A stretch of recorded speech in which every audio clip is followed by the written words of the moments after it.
I'm Charles Morris, and welcome to Youth Central Sports. And I have the one, the true, the original Coach Carter. Coach Carter. How you doing, Charles? Once again, we get to talk about my favorite subject, sports. Sports, and more sports. Sports and more sports. Well, first, how you doing? Doing well. Enjoying the summertime or fall, going back into fall. Kind of had a great summer, but ready to get back at it. You know, that's one of the things that we want to talk about. We want to let people know exactly what Youth Central Sport is about. Even though we cover the gamut of sports from I would say, Pee-wee to the pros. Yeah. From Pee-wee to the pros.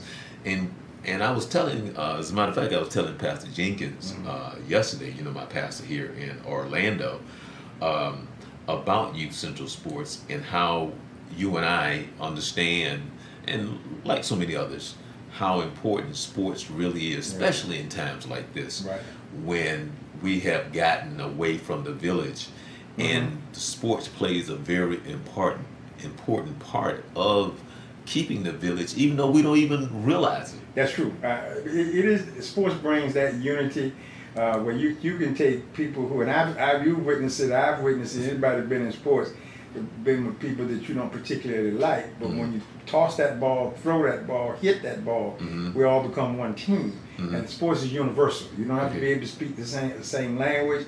As long as you understand the concept of the sport, people come together. So I think, without a shadow of a doubt, I've even used sport in the term of a rehabilitation, as a therapy. The concept of sport and how it brings people together, I still believe it's one of the greatest avenues that can be used. Well, that's one of the things that people go back and forth about, even though I was going to talk about something else, but when two things just came to mind that wasn't even in my mind 90 seconds ago. One, with what you just said, like with what's going on as far as the hurricane, and there's always that debate, should the game be played, should the game not be played, because reality is setting in about real life now. Oh yeah, absolutely. And then there's always the saying, well, because there's other people who don't get it, but there's other people who do get it, because their life is built around the game, but then there's the other part of it where the game itself can be a place of peace, bringing people together, kind of a way of motivating, and some say, well, you know, it kind of get my mind off of this for a second, and just for that moment we can go and spend this moment, then we step back into the real world. Yeah, I believe that to be true, because I think a lot of times people, like for instance, they moved the Dallas Cowboys in the Houston game. They moved the game. Obviously, they could not play it there. And if I'm not mistaken, they changed the time, or they're going to move it to Dallas or something to that effect. But it was important for the game to be played, for that camaraderie, that change of venue in one's mind. It takes them off of their situation. They root for their team. Now, a lot of people think it's insensitive where you shouldn't play the game. But what you just said, for the other part of the people, they need that. They need that escape from reality. They're sitting there in a homeless shelter. All their belongings are gone, but they can still relate to their team, which allows them, for at least a game, to take their mind off of their situation and rooting for their team. There's therapy in that. And it's a way of relaxing them. Now, yes, they have to come back to reality, and I'm still homeless, but for that hour or 2 hours or however long it was, 3 hours in that game, they get a chance to release and relax and escape. I think it's crucial. Okay, now, again, something else just popped in my mind, totally different, and I'm going to ask you your opinion on this. The pros I get in decisions, like, for an example, and I'll just say it, I'll just be straight honest with you. The NBA right now, to me, I think is garbage, and I'll just say it like, because I think it's garbage. I mean, I think, and what I mean, but I think the game has taken a step backwards for the sake of entertainment. Yes. The game has taken a step backwards for the sake of the owners and the money. So that's why I'm prefacing it in that way. These players now are very skillful. They're very athletic, but the game itself has taken a step backwards. And I ask you, I say, if you were to watch the pro game and go out and play basketball, where are you going to go play where the game is being played like that? Nowhere. They are, yeah, well, it's long been discussed. There are things that happen there that can only happen there. Right. So, and I'm making a point of this right here. How do you feel? Or you know when it comes to rules, whether or not it's amateur, in college, of course, it's amateur, or semi-pro, in pro. When you start to hear the rules, you can always tell the ones who have played the sport, making decisions in the sport, and the ones who are on the board because of their position when the decisions are being made. And so a lot of times when you hear these new rules come about, how does that make you feel? And I'm just generalizing, and I'm asking you to question, how do you feel about the person on the board that's making the changes in the rules for someone who's never really played, who they're holding an executive position, and it may not necessarily be pro, is what I'm saying, and they're making these changes for the mom's sake, for example, for the parents' sake, for example, and it's not necessarily to better the game in a sense, I think, but it's more than making these decisions for whatever reason, and you know that this person has not played the sport. It does cause me sometimes to question the decision or the conversation when I hear it coming from someone who I may have knowledge of the fact that they never really played this game. So you're talking about a decision on something that you really don't know anything about. But I have to say, as a coach, I have to step back and look and say, okay, so what advantage is this? To who? Is it to the game itself? Does it give me an advantage as a coach, or does it do anything for the player? So are we saving? Like, let me jump back to like the NBA. The NBA has decided that they're going to do a better job of these back-to-back games. Okay, now a lot of people, because it was kind of their hand got forced because they really weren't going to do anything about that. But what came about was, teams starting to rest players because of the grueling schedule.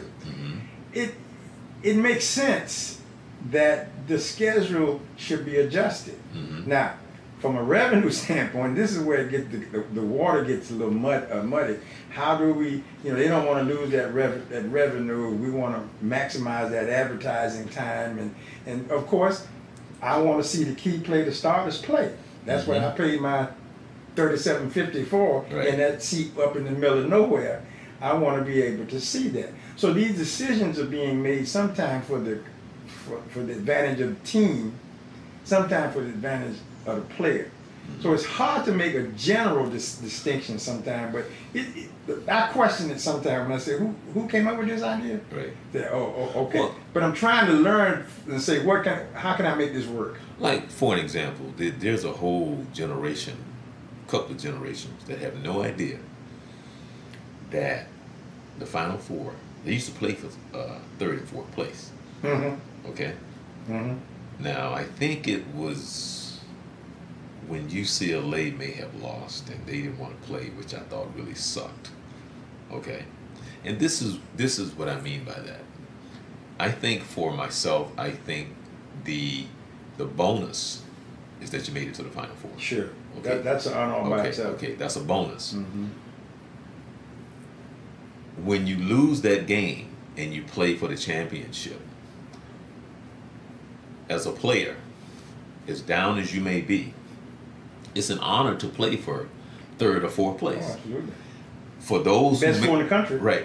So for those who made that decision not to play, as down as those players are that they didn't make it to the championship game, once that ball goes up in the air and that game starts, all of that goes away. Yeah, I wonder, it goes away. I wonder if that's not one of those situations that came into a revenue-based situation. Where should I best spend my money? Should I spend my money to advertise a 34th game, or should I spend my money just to advertise?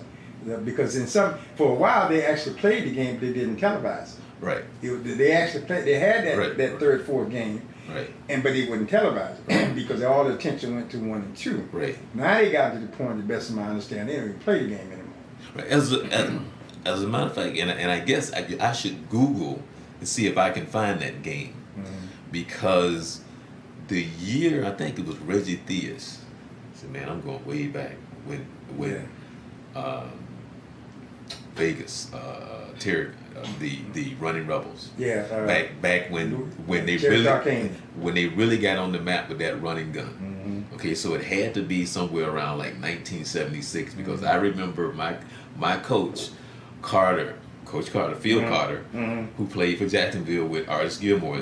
He hated their style of basketball. Right. I remember he hated that running gun. He hated it, and he was like, "Well, I knew they wasn't gonna win anyway." But that was a really good team. That team was up and down the floor. They played hard 24/7, but that's how his teams played anyway. Right. Period. But I can remember them coming on, getting ready to televise the championship game. And all they were talking about was that game before the game, how exciting it was and how great of a game it was.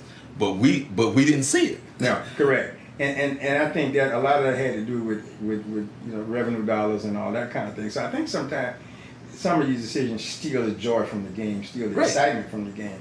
And I think the honor of being, as you say, to me, if you make the top 8 in the country in a collegiate game and you're in the final 8, I think you have a heck of an accomplishment. Right. And then if you get to the final 4, I don't care. Well, I want to win, obviously. Right. But if I'm the top 4 in the country, I mean, I got accepted. I had my chance to be number 1, and so you can't argue about that. But what an honor. But and they kind of make it prestigious, but they don't show the game. They don't have the game. I think I want to see that game. Right. I really do. I want to see that 3 and 4 play. Right. So, but they just stopped it. And I just never understood that because as a player who played the game, as upset and disappointing as I may be, because again, once that game starts, all that's because now, all that stuff goes out the window. Yeah, it's an honor playing. Right. It doesn't matter if I'm playing for 16, 8, or 24. Right. Once you throw the ball up, the game's on. Right. My intention is to win this game. Right. So I don't care where I'm finishing. Which takes me back to what originally we were supposed to be talking about, and that is this right here. I say this all the time, and I look at these little young kids, and I'm sitting there thinking about where I would have been if the opportunities were there for me the way it is for them. And in a way, I guess I'm trying to say I'm a little jealous. I'm hating on these little young kids now who have so many open opportunities that just wasn't there when I was a kid. And because of that, and because now sports is such a big money making industry on all levels, Oh. I mean, you market baby Nikes and baby this, and it's just a money making machine. It's just money just flowing, and to the point that it influences a lot of decisions that are being made, with which we won't get into that.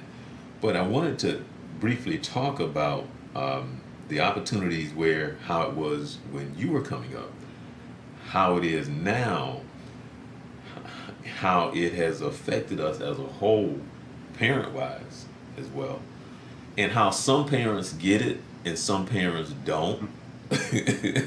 I mean, you know what I'm saying? How some parents get it, and the funny thing is, I had a friend. She got it. She had a son who played ball. And I guess her son was pretty good. And she said, I hate that they keep filling my son up with this junk. Because he thinks he's good. To me, he's not good at all. But other people think he's good. And I try to let him know he's not that good. So she's trying to keep him on an even keel. She's trying to keep his feet on the ground. Right. She's trying to keep him level-headed. But the people around him is just, man,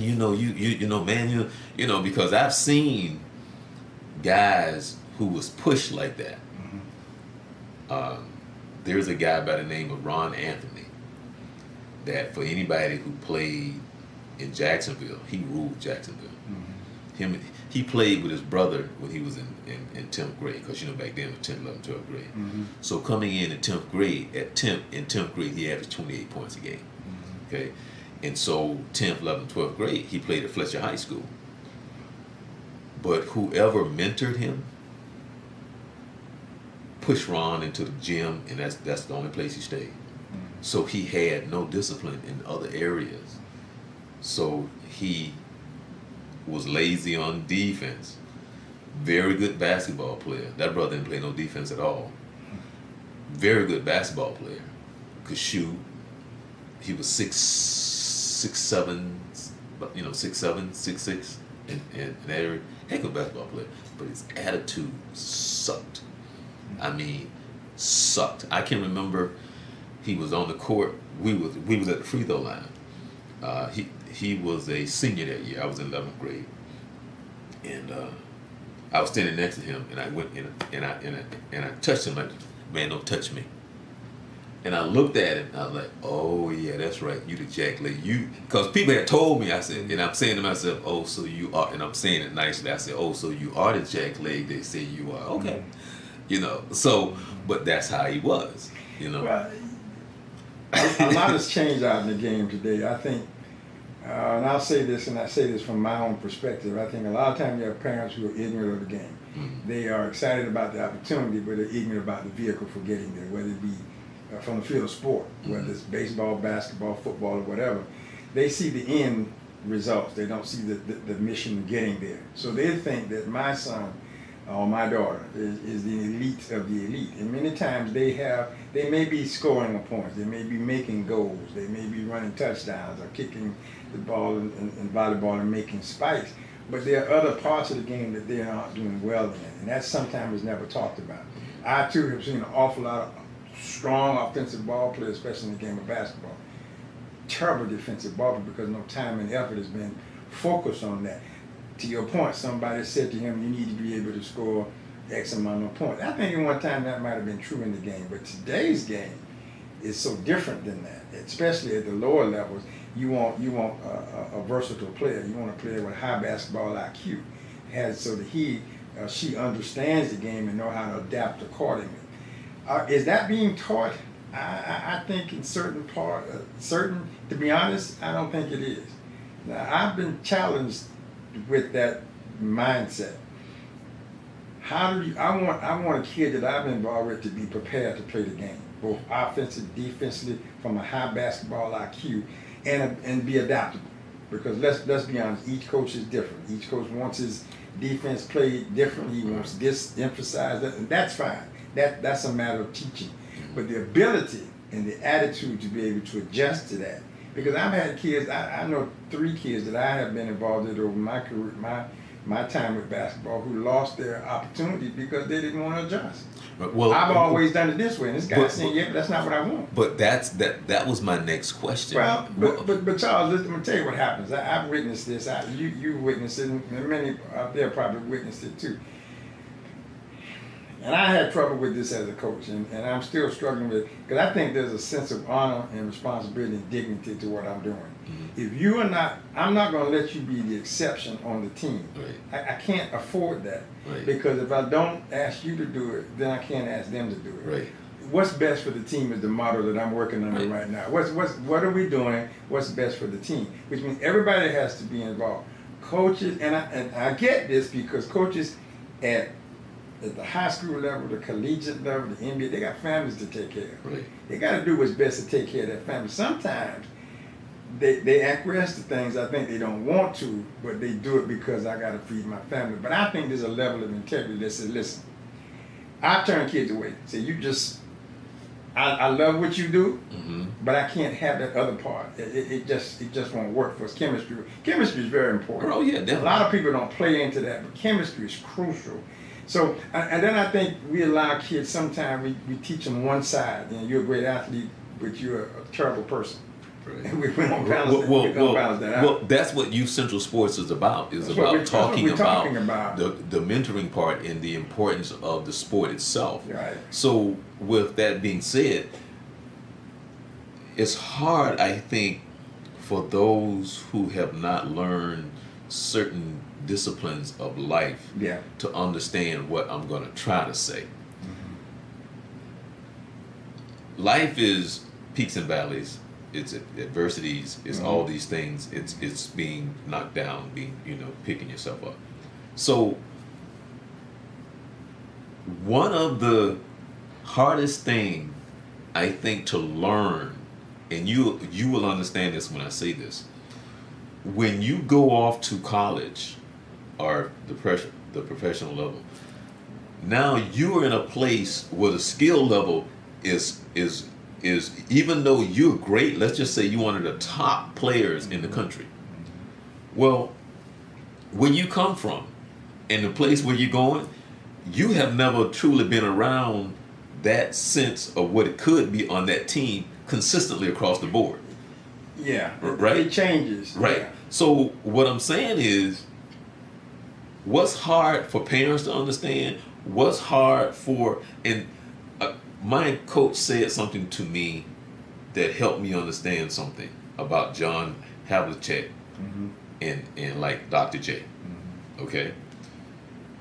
If you look at John Havlicek and if you look at Dr. J in the skill level, the athletic ability, Dr. J runs circles around him. Oh, absolutely.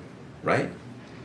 But the skill level of what it takes to play basketball to win is totally different versus somebody's skill level and their athletic ability and what it takes to go out and perform on the court and what is needed on this team.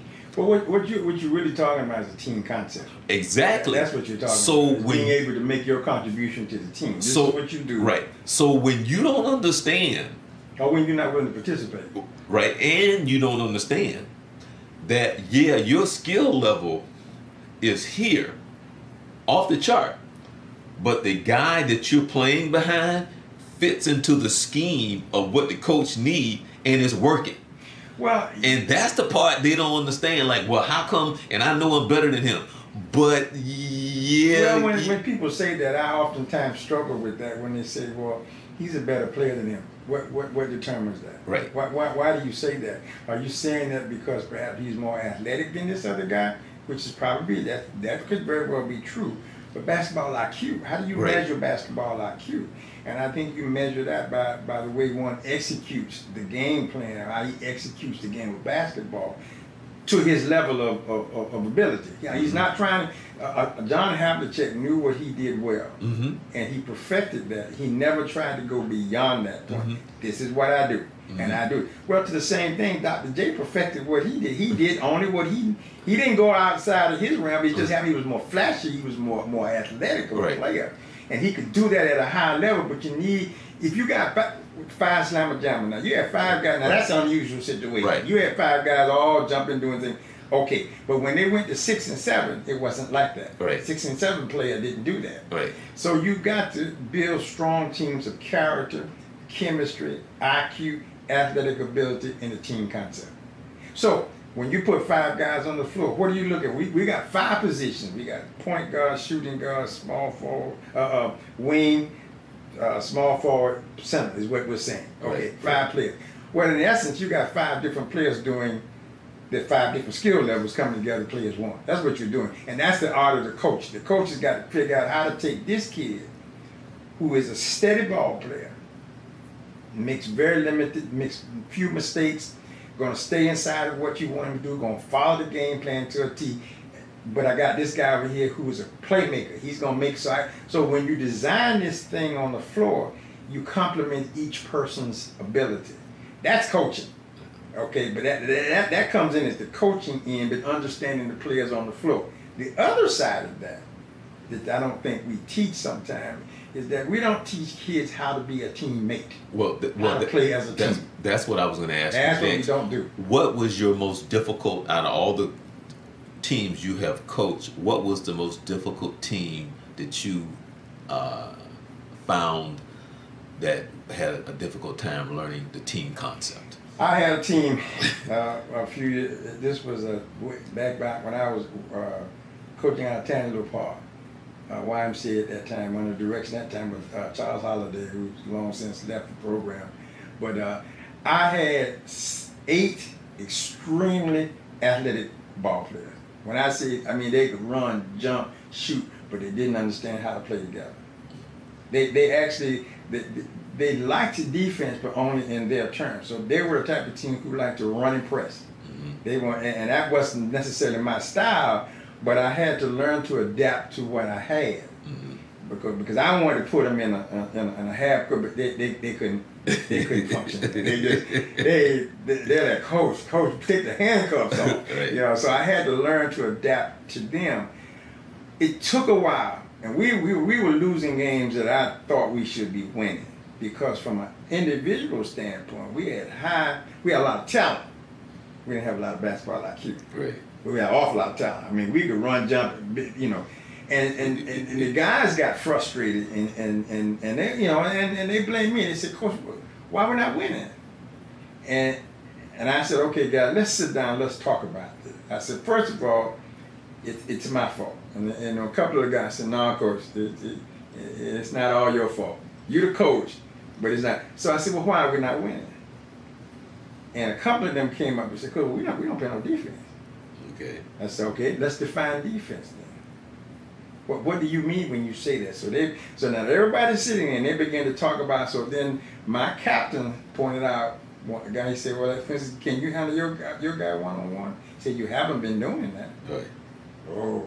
Every kid but I think that was probably one of the most difficult things, is taking all those individuals, because they were all very good individual ball players. Mm-hmm. Convincing them, if you put all that talent together and y'all learn to play together and feed off of each other and support one another, now that was a struggle. Well, believe me, it was a struggle. But isn't that every coach's challenge on every at some level? point, yes. But isn't that the challenge? You don't have a team of all individuals. You got some kids who have a concept of. But I meant that's the goal. Yeah. Right. That's the goal, is to have everybody come in to understand here's team the thing concept. about that though, is that when they, I'm gonna tell you what really brought it home for them. We played a team that no way under the sun should be able to beat us. Uh-huh. It wasn't possible. They beat our brains in because they played together. They had a game plan and they stayed with it, and they stayed. And so after the game, all these guys were all upset, and to the point they had tears in their eyes. Wow. So I had them. I said, well, what happened? I said, what's the matter? Coach, we never should have lost that game. I said, why did you lose the game? And everybody started pointing fingers, and then the room got real quiet. Now, again, people give me credit for this, but I'm sitting there listening too. Mm-hmm. Because I'm saying, well, what could we have done differently? And the room just went quiet. And all of a sudden, players said, Coach, you know what? We ain't playing no defense. Okay, let's talk about that. What could we have done different? Well, I said, so from that day, I said, okay then we got to concentrate, because part of that was my fault too. I kind of went with their strengths, thinking that their athletic ability would get them over the hump, cover. We play smoke and mirrors. We want to outrun you, so we're going to play no defense. That was the whole idea. But once, and I'm going to tell you what happened. One or two of the kids went off to a camp. Mm-hmm. One of these exposure camps or something like that, and he was being looked at for going to college. He came back, first day of practice, when we all came together, and he pulled me aside. He said, Coach, he said, I gotta play more defense. I said, really? Why you say that? And he told me his experience, and we took that and shared it with everybody. Now, it was still a struggle because they still had that individuality about them. But over the next three, 4 games, on that 5th game, it was like you didn't know who they were. They had a total mentality, a total mentality swing that now I would hear them on the floor saying, okay, that's your man, you got it, I got this, I got the next pass. And I'm thinking, oh my goodness! And everybody thought I had done such a great job of transforming these kids. It really I was transforming with them. Right. You know, I thought I understood what it took for us to get to that point, but we weren't playing that kind of ball. I didn't have time to stop and just try to fix this. Let's go with what we have. They learned it. We made a total transformation and had an outstanding summer. And 3 of them went on to make their high school varsity teams and star. Mm-hmm. Only because, I mean, from the athletic standpoint, they were athletics off the out. There was no question about that. And they had strong offensive skills. They didn't know how to be a teammate, and they didn't value defense. And what happens, these kids, when they got to that point, so it's painful and it hurts. And even now, where I'm dealing with a collage of kids. And now when you look at them, you try to pick out, so why would I keep this kid? He plays good defense. He's a liability on offense. Okay, I can't throw, he can't pass, right. He can't dribble, right. but he does a rebound and all that. Do I keep him? Yes, why? You can put him in because he makes up what your whole philosophy of how you want to play is. Now, I want to say, everybody who has played this game on a certain level have a story. Oh, yeah. No. Have a story of a guy from the neighborhood. Well, not a guy, a few guys. When you go to the park, this was back when we actually used to play like all the time. Not PlayStation. Right. We'd be outside and we played all the time. Right. So this is what you did. You played ball all the time. And this coming up, you know, my brother was 8 years older than me, and I remember going to the park, sitting down, because I'm being entertained because I'm too young to play with these guys. Oh, yeah. But the park was full, especially on Sundays and Saturdays. It was full, and these guys, you got people waiting. Oh yeah. And your wait could be, and 2 or 3 hours. Right. So right. And so now, even the full court games, not just 3, because back then they played 3-on-3, then it went to like 4-on-4. But then a lot of the games were full court. So there's always about 2 or 3 guys that was legendary in the park, but could not play organized ball. Oh yeah, absolutely. They could not play organized ball. But if you played them one-on-one, or if you played them in the park, they own you. I coached a team, a summer team that had 2 kids who I thought would make anybody's basketball team. And so when this kid, he was an eighth grader. He played on my 8th grade team, and we had a pretty good 8th grade team. But these 2 kids, I said, I'm saying in the back of my head, yeah, these 2 kids are gonna be all right. They both go out for their freshman team. One of them, they wouldn't let him play freshman ball. They pushed him up to JV. They said, no, you need to play JV ball. Okay, and the other one. But neither one could actually make the team because they would not conform to team basketball. Right. Now, I'm telling you the other part of this too, is that a lot of times players don't develop their skill level. And so when you're asking, and this is one of the things I challenge the kids I'm involved with, you don't know what your coach preference is going to be. Right. He exactly. You never know. I mean, and some coaches are offensive coaches, some coaches mean that they spend more time on the offensive side or defensive side. So you got to be able to adapt.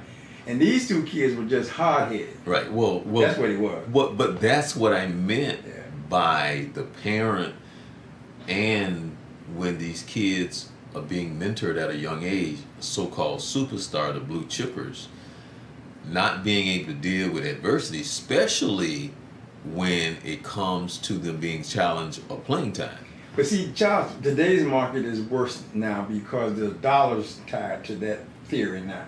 So what would happen with my son? What school is he going to go to? So it depends on whether he plays what level of AAU ball he's playing, so he can get exposed to these college coaches, which means there's some possibility of him playing at a high level. And let's be honest, there's some exchange of gifts taking place. The same thing when he's playing collegiate ball.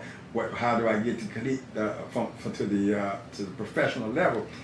They overlook and cover things. Oh, well, and parents sometimes are fed to. I have known parents who've been fed, not that your kid needs to have this level of play. Here's what we can do to get you this if we get him over here. So, I mean, you take a parent who's struggling and trying to provide for their child and you offer them a financial windfall. It's not right, but I understand why they consider it. I can, but then what you stop and think about, have I helped or hurt my child? That's a tough decision to make. Then let's go to the point that a lot of parents have no involvement in the sport their kid is playing in, so they don't know. So they're very easily led.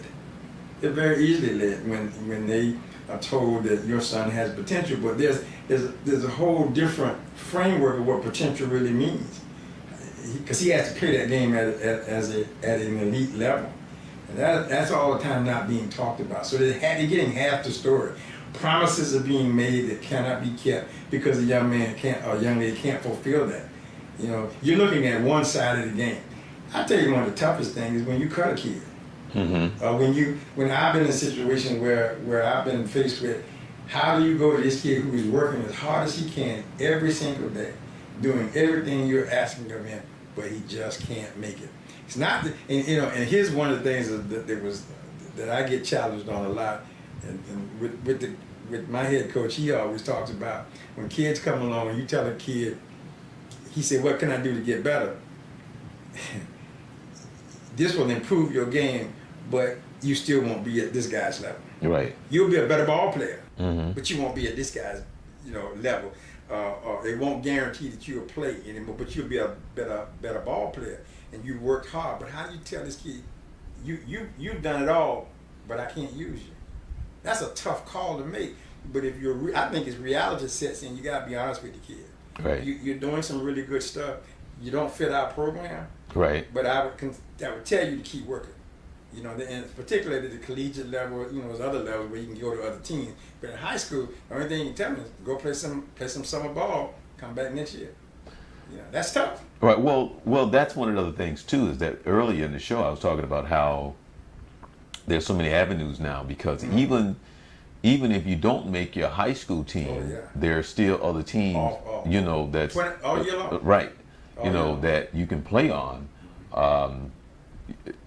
Whether or not you ever make the high school, but the whole thing of Youth Central Sports is to talk about that, because understanding that if you put in the time and if you're dedicated and if you have your feet on the ground, the right mentoring and the mentoringship and the parents involved, you can find a junior college to go to.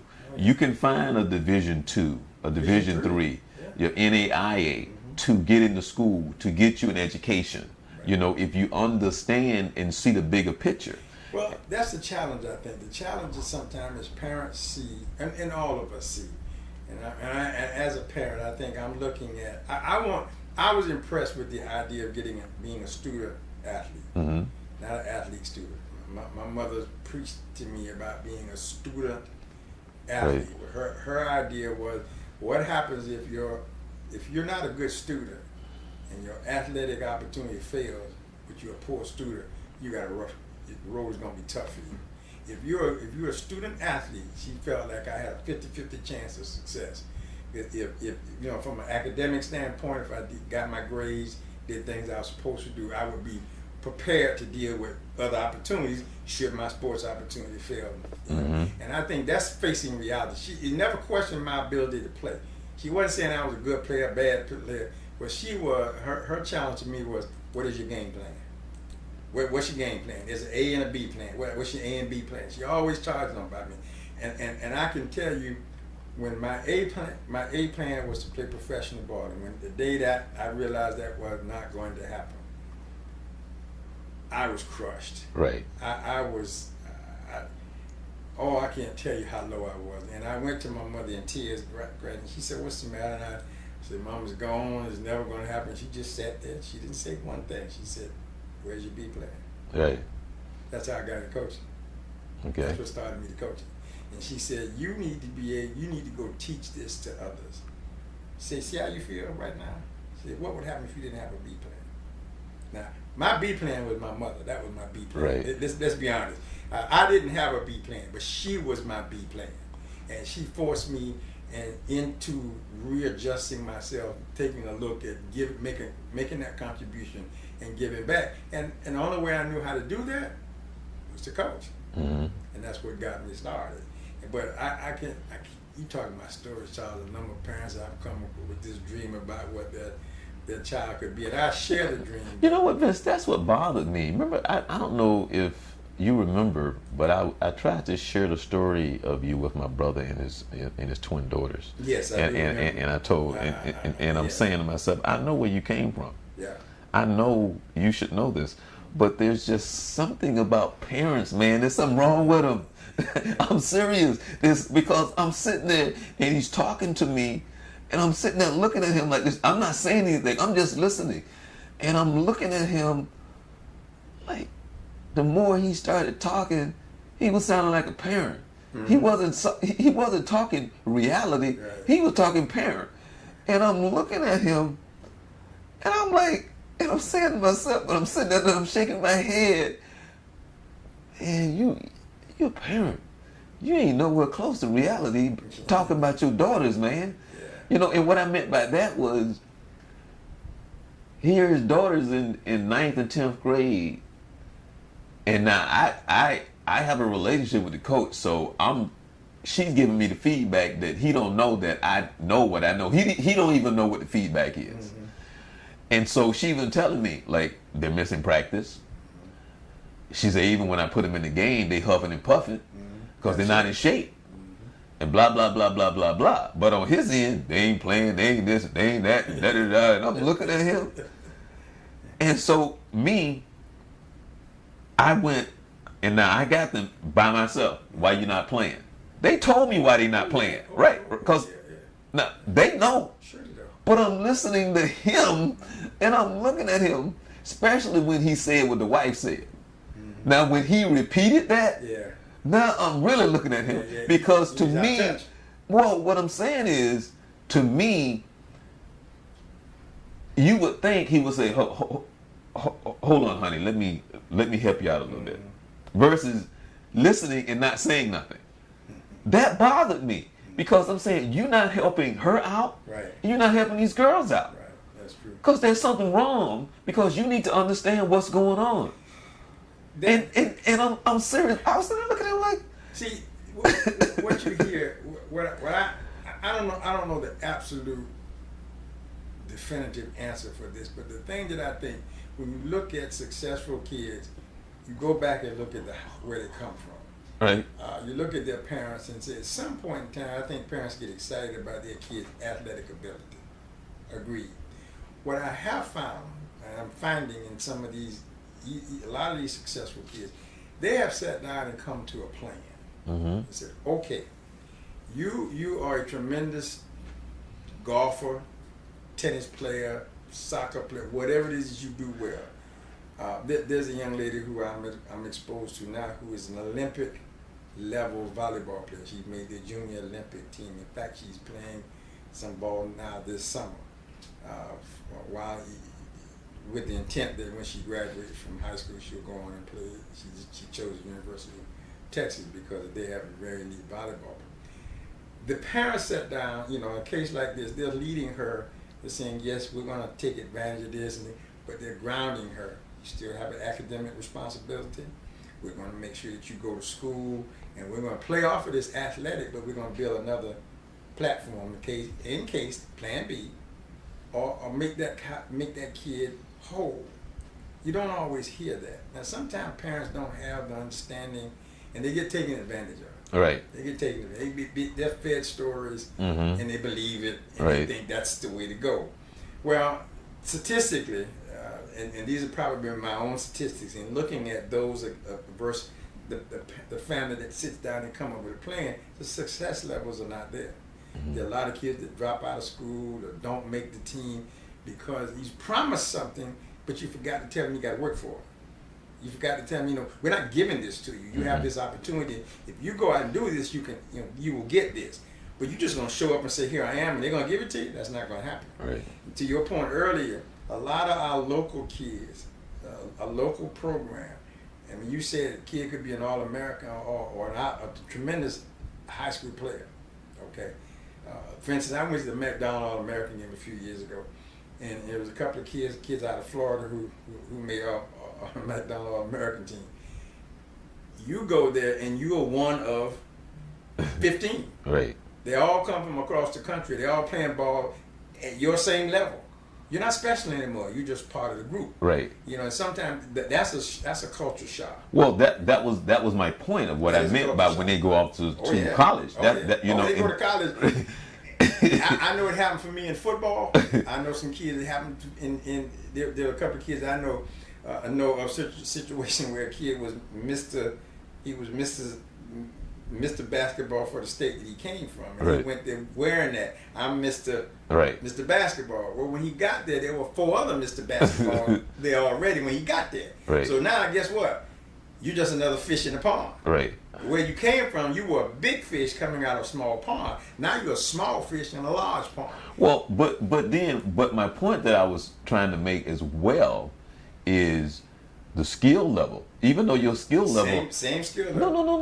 No. What I'm saying is your skill level could be up here, but what is needed on this team, the skill level may just need to be here. Well, in the sense of the concept of what is needed in the philosophy of the coach. Well, you have to make that adjustment. Right, and so and what I was trying to say is when you're not prepared to deal with the adversities, and now you're pouting, and and your answer is, well, I'm better than him, and the coach don't like me, and be like, no, the coach don't like you because you got a bad attitude and you suck in the sense of your attitude. Well, your performance on the floor. Well, no, I mean the performance could be great, but your attitude could suck. They don't match. Right. So they don't match. So you've been told yes all your life. You've been pampered all your life.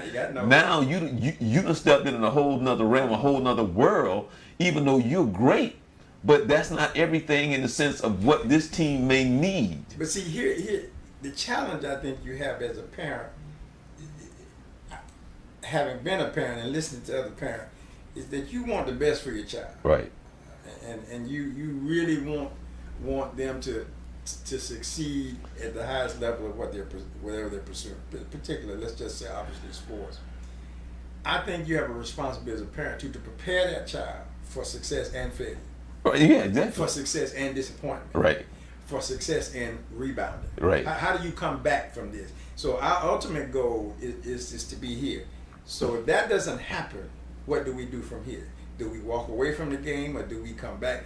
Listen to some of the NBA players that I've had a chance to listen to who came out of college with a desire to play professional ball and had to play semi-pro ball, had to play overseas ball. A number of players who had families in Europe where they worked a full-time job in the daytime, played ball at night, and took care of their family that ended up in the NBA. Right. Now that's passion for the game. That's giving up the responsibility. Well, they could have quit. Right. Could have just walked away and said, "I'm not going to do that." But this is a hard lesson to learn. This is a mature lesson, and it takes time. It takes some years, and some people don't ever get there. That's true. And that is this right here. That person that's trying to take your spot is not your enemy. He's not your enemy, and it's not even his decision. And if he wasn't trying to take your spot, you don't want him as a teammate anyway. Okay? You can respect him for who he is. The decision is to coach. Just like you, and your job is to go out there and fight for that position. And if he takes it or the coach give it to him, he's not your enemy. That wasn't his decision. That's the coach's decision. And I guarantee you, if you do what you're supposed to do, 9 out of 10 times, things will happen the way they're supposed to if you do what you're supposed to do. Well, that's the challenge right there, and I think that's an excellent point that you make, because we're fighting for a job. Now, if we're both playing at our highest level, who really benefits? The team benefits.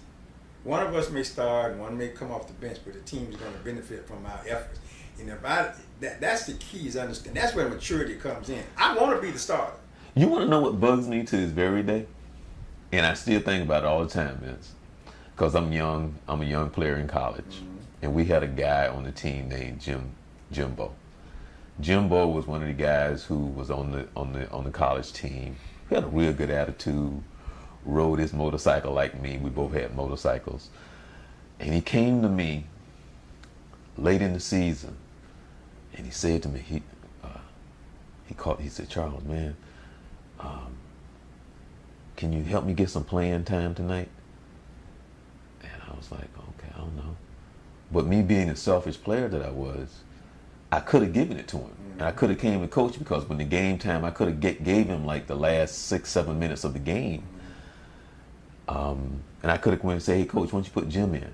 But I was too selfish at the time. And to this very day, I still think about that, how selfish I was.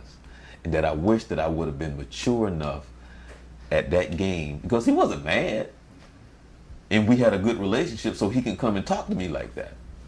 But I wanted my little playing time. But if I was a good teammate And if I was a true trooper to this guy who I know was a good guy, I would have said, sure, Jim. Because I didn't, and then to this day, I still hit myself for not allowing him to play the minutes that he should have played in that game. Well, from a coaching standpoint, I always look at that as also being part of a coach's culture that would allow you to even think that or make that suggestion, or me coming to you saying, hey, what about your partner? Could you give him a few minutes tonight? Because I think we build coaches. One of the things that we're charged with, I believe, is building a productive environment. We all talk about building a family unit. So because as a family, so the conditions of families that we are for each other. We're going to do what it takes to make each other the best that they can be. We're going to take care of the family. But in that is competition. But I think it's up to a coach to soften that competition. Like I tell the guys we work with, we want practice to be game-like.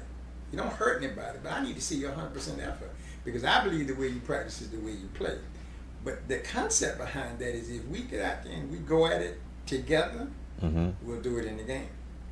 We'll do it in the game. And I think that, for instance, some programs will have, and I've had a chance to witness this on senior night. You got some guys that got a senior on the bench who hadn't played all year. I had a chance to be a part of a situation where we had 6 of them, and one of the 6 was a starter.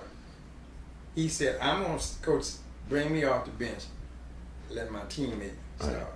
Right. Now, I think that happened because he was a good kid. Right. But I also think it happened because the environment was such that that he felt I need to do this for my teammate. Right. Now.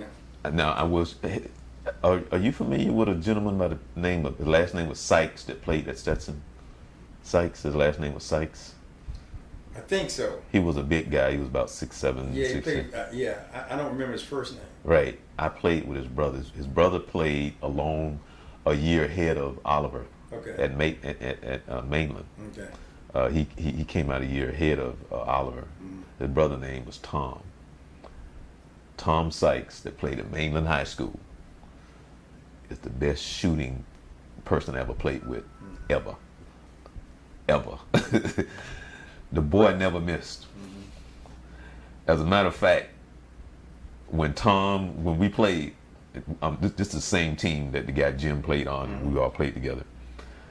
When Tom shot the ball, we just ran the other way. Right. As a matter of fact, the coach brought it to our attention in practice. He said, I'm noticing that when Tom shoots the ball, nobody goes to get a rebound. There is, he chance that you need to go in for the, we never listened. We just always ran back the other way. Right. But he was such a pure shooter, really good basketball player. I mean, he by far, I've never seen anybody, he didn't even miss in practice, and it carried over into the game that he was just such a pure shooter. Great guy too. And out of all the guys that ever played ball with, I've never met anybody that could just shoot the ball the way that he does, See, I think those are the point. But going back to something you said earlier that feeds into that is enjoying the game. And I think parents sometimes take the fun out of the game because you're trying to play it through your child. Right. You're not allowing your child to enjoy the experience. And you aren't enjoying it as a parent. My child makes a ball team. Yes, I want him to play and do well. I really do. I'm sure I do. I mean, I'd be nuts if I told you I didn't. But at the same time, I got to look at out of 35 or 40 players, my kid made the team.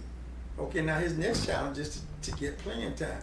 But I think parents sometimes forget this is all a life experience. It's all about helping your child grow as an individual, teaching them the balance between success and failure, the balance between right and wrong, coexisting with other people. It's all the growth, and sport just happens to be a part, but sport is the vehicle of it. And sometimes we sit in the stands, we criticize the referee, we put the game to fall on the ref, and sometimes they make a call I don't agree with. You put it on the coaching because you don't agree with the coaching philosophy. Everybody's wrong on the floor but your child and stuff. But you're not enjoying the game. You forget how to enjoy the game, and I think that's something and you have to understand, and I really got this pretty good as a coach. Mm-hmm. I got 30 seconds to make a profound decision. Okay. It could be good, it could be bad. Right. I only got 30 seconds to make that decision. Right. And that's all coaches. I mean, that's all coaches. Right. I mean, you only got 30 seconds, or sometimes less than that, right, to decide what I would do. Now, I've listened to a number of coaches, and they'll tell you I made a bad call. Right. I probably should have done something different, but at the time, right, I thought it was the right call. Right. At the time. And the difference between good coaches and bad coaches is say that's my decision and I can live with it. I live with it. I live with that. That's the decision I made. If it was good, bad, or whatever, that's what I decided to go with. This is the outcome. That's the outcome. I'm in JV game. We got a chance. We got the ball. I ball seconds on the clock. We got the ball, and so I called a timeout. Kids wanted to do something. I said, "No, we're going to do this. This is what I want to do." I said, "If it's wrong, if it don't work, you can go tell your parents. It was coach's decision. Right. This is what I'm willing to bear the responsibility for this decision. Now, if it's successful, I'll be a hero. If it's not, I'll be a whipping boy. but I'm prepared to deal with that. And I think that's what it takes the pressure off of the kid. We're going to execute what the coach is saying, and you get a chance to enjoy that. But I'm man enough to come back. Now, I tell you, I won a game one time that was off of one of my kids' decisions. Mm-hmm. I wanted to do something different, and he said, "Coach, I think we should do this." And I looked at him. I said, "Are you sure?" He said, "Coach, I feel real good about this." And he explained to me why.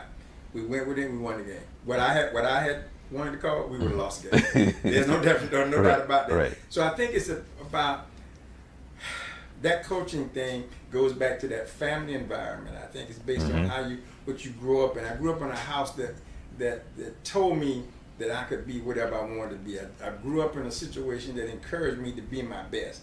I grew up in a situation that didn't allow me to quit. I could be frustrated, but you can't quit. Right, exactly. I remember telling my mom, "I'm gonna get in and I'm gonna quit." She said, Well, no. Well, that was my thing that when I was told you about, I was looking at my brother, because where we come from and how we played, that there was no quitting. "Oh no." No, I'm serious. I mean, back then we played ball, and we played the game of 21. Mm-hmm. But back then when we originally started playing, because later on when we got older, it changed. But back then we originally started playing, you couldn't double dribble. If you picked up the ball, you just couldn't pick it up and start dribbling. Later on you could, but when we originally started playing 21, if you picked up your dribble, you gotta shoot it. Right, you got to shoot it. You couldn't travel, you couldn't do none of that stuff. That's how we played.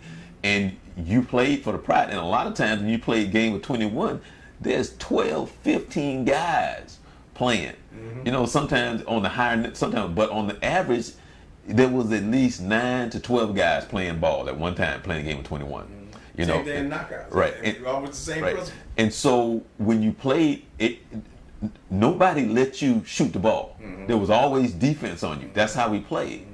But I'm going to tell people that you're watching Youth Central Sports, and this is what this show is about. It's about talking about sports and how, as a culture, we can use this as a mentoring tool and understanding the importance of the opportunity that when we have these young minds, and even when we get older, the difference that we can make just by the conversation, just by understanding what's going on at the time, especially at this point in time. I'm Charles Morse along with Vince Carter.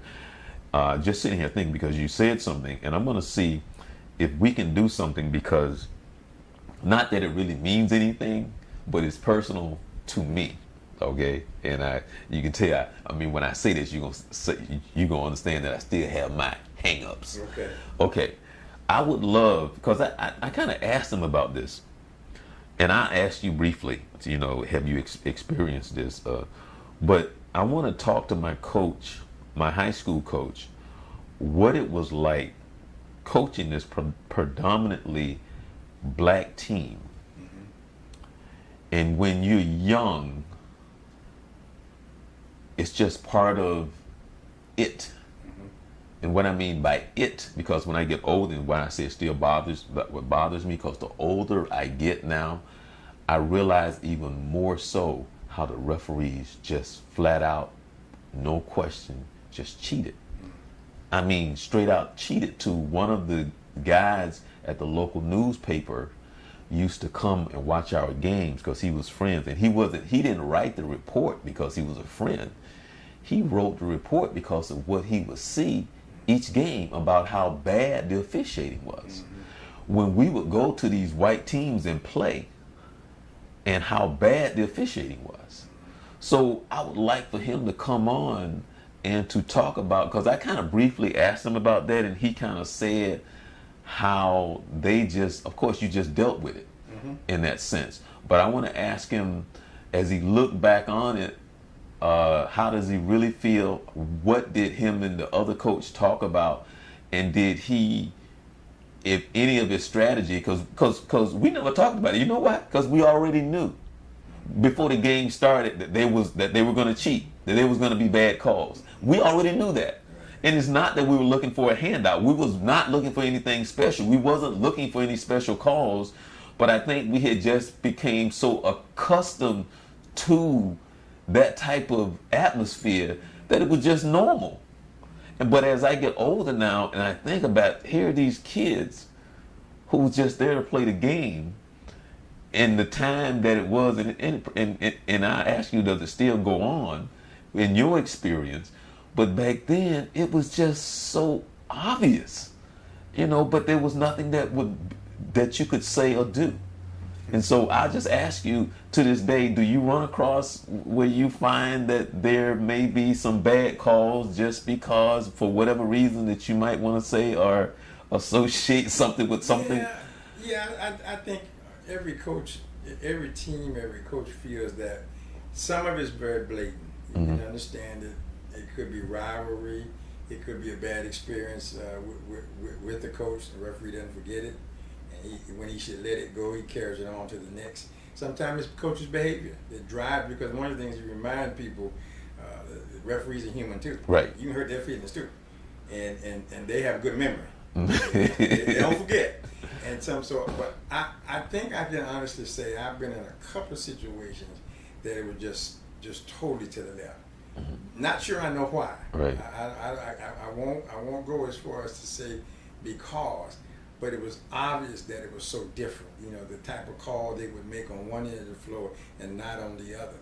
This was a diverse crew, so I can't say it was 100% racist per se.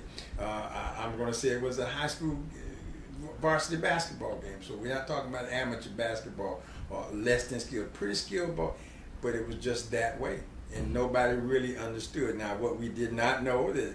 Could have been history from before our time. It could have been something personal. It could be just didn't know the game. Well, we couldn't say that. We kind of ruled that out because you called something different on the other end. So you got some concept of what it is that you think you're doing. Wow. But I still think you do have that. Oh, wow. I don't know. What I see more than anything else right now is a lot of incompetency. Right. You got a lot of people officiating the game that probably, like you got some guys officiating varsity games when they probably should be doing freshman ball. Right. So because I've heard some officials say there's a shortage of officials. Well, it's funny because I've had a couple of my friends that were officials back when I was coaching, and I've heard a couple of them come together. He said, "Man," he held his whistle. He said, "There's power in this." Oh, yeah. He said, "There's power in this, man. There's power," and that's how he said, "There's power in this." Yeah. And he said, "Shoot, I may have to kick somebody out tonight," and I did see him run somebody off. Yeah. But there's a lot of stuff that we want to get into and stuff like that. But I will say this, and I will put this on the record, and I'll say this to the day that I die. Whenever I hear the name Bowles in Jacksonville, I'm like this. Whenever I hear the name Bishop Kenny in Jacksonville, I'm like this. Boy, because when I tell you they cheated for the Bowles and Bishop Kenny, no, I'm serious. They took a county championship from us from Bishop. I mean, they took it. Now I'm not just saying it. They took it. took it. The thing that would be interesting. They took it. You know, we'll lead by 18 points. Yeah, but the interesting part of that would be to obviously understand your feelings. That's very clear. I'm serious. They took it. I would love to hear the opinion of the official who makes the call, because sometimes, and I'm not justifying officials, because I have had the pleasure of working with some that I really enjoyed and some I didn't. But it's always interesting to hear their take on a call. Right. Now I won't get into the Bishop Kenny thing, because I won't get into that, because that was definitely racially motivated. I mean, beyond a shadow of a doubt. Because I don't complain about stuff when it comes to sports, but they took that game. Now, yeah, but y'all, you gotta make mention of too. Now, I mean, let's be honest. Now, I think anybody looking at this show, if you're anywhere near our ages, you're talking a different kind of basketball. Right. In so many different ways. This was in the 70s. Yeah, this was in the 70s. And see, I'm talking about ball back in the 60s. Right. So, but now, we're about to close the shop, but I'll share this with you.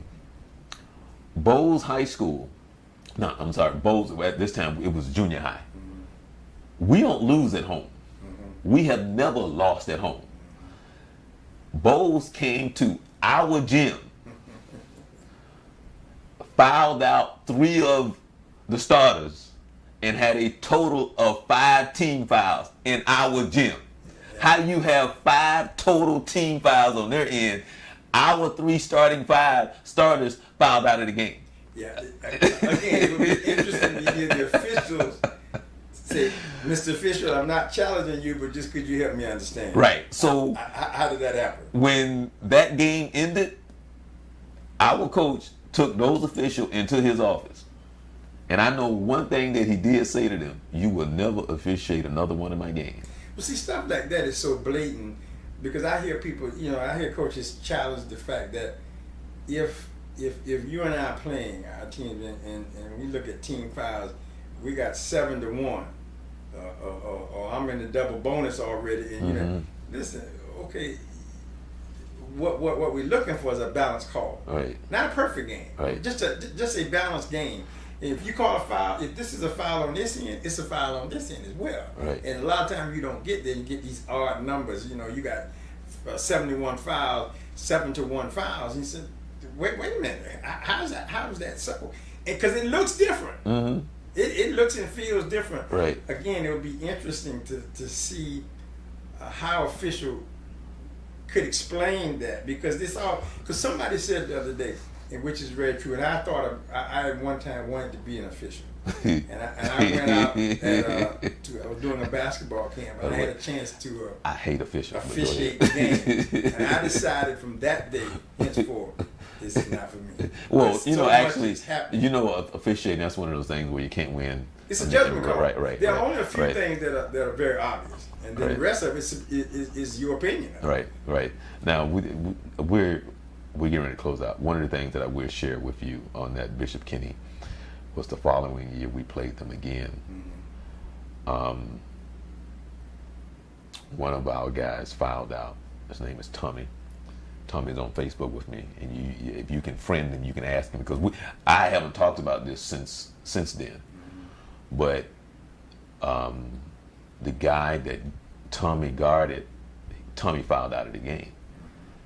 The guy went and told the coach, he didn't touch me all night, in addition to some other stuff. The coach sent him some type of something in the mail to say, I guess that was his way of saying, sorry about the bad officiating. But the coach from Bishop Kenny sent them, I don't forget what he sent them, but he mailed them something in the mail to say whatever that was. And I have to ask him about that, because he got something from the coach from Bishop Kenny, about that it's whole nice thing. when coach. Right. I think But Bishop Kenny and Bowles, Jacksonville. I think Charles was talking about very intense rivalry.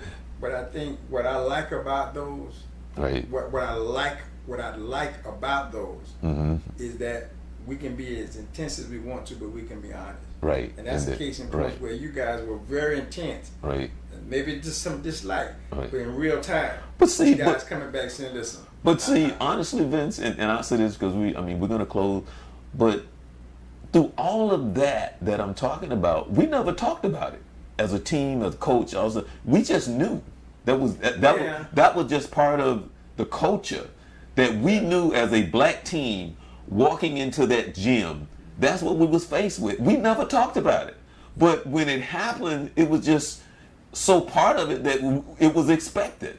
But now, as I'm saying, as I get older, back then it was like, but now as I get older, it's harder for me to accept because now I know what was going on. You know what I'm saying? Yeah. Now I'm like, we're just kids, just showing up to play the game. That's all. We're just kids. We're no different than anybody else. And but you are different. But you are different from anybody else. Right. And then the value of the game. See, that's where people take advantage of the game sometimes to push their personal agendas. Right. Using the game of sport. And I think I don't mind rivalry. Right. I think rivalry is good. I think it brings out the best in everybody. But when you attach more to the game than it deserves, right. You bring social issues to the game. You bring I know I'm talking optimistically because I know that's not real time. Because I know when you put different cultures on the floor, everybody gonna side with their culture. I understand that to some degree. But I want to think that we're going to compete. I'm gonna root for mine. You're gonna root for yours, but it should be fair. But you know what, Vince, I'm not that way. No. What I'm saying is, you know what my heart is? People ask me all the time, the older I get, I don't have a favorite. No, I'm serious. It's been a long time since I had a favorite football team, a favorite basketball team, because for me, and I'm only speaking for me, I'm looking at the effort. I'm pulling for who's putting out, because who's ever playing the hardest, who wants this game, is what I'm watching for, and I'm like, that's what I'm talking about. That's how I look at the game. Well, I'm gonna be honest. I got a favorite football team. I got a favorite basketball team. And I root for the same thing Charles talking about, but for my team. So I'm looking at like I want my team to be the hardest working team. I'm looking at the effort. I'm looking at who's going boom, take that. But I want that to be my team. That's what I'm looking at. And when my guys go out and lay that wood, I'm talking about, that's my guys right there. That's my team. But we gotta, I mean, for me, I'm a little different from Charles. I got a favorite team. And I live by myself. I go up and down with them, no matter what they do. But it just adds flavor to the game for me. All right. Adds flavor to the game for me. All right. Well, again, let's go ahead and you got one last word for us, Vince. Hey, talking sports. That's what this is about, is the mental aspect, the physical aspect of how it comes together, how we look at the sport, how we enjoy the sport. We're talking sports. Join us, come back and join us next time. Once again, we'll be talking sports. Right, and we want to get you involved. We definitely want to hear what you have to say. You can tweet us. You can tweet us. You can text us. And we would even like to bring you in live if that's possible, if you would take the time to do that. So give us some feedback. You can email us. Give us some topics that you would like to talk about in reference to mentoring and kids and sports as a whole, because we're not only focusing on the young, but we're focusing on the pros, basketball, football, baseball, hockey, swimming, whatever it is. Because it all fits in together. Well, it fits in together. So again, I'm Charles Morris, along with the one and the only Coach Carter. Coach Carter. So we want to thank you for joining us. Until next time, you be blessed.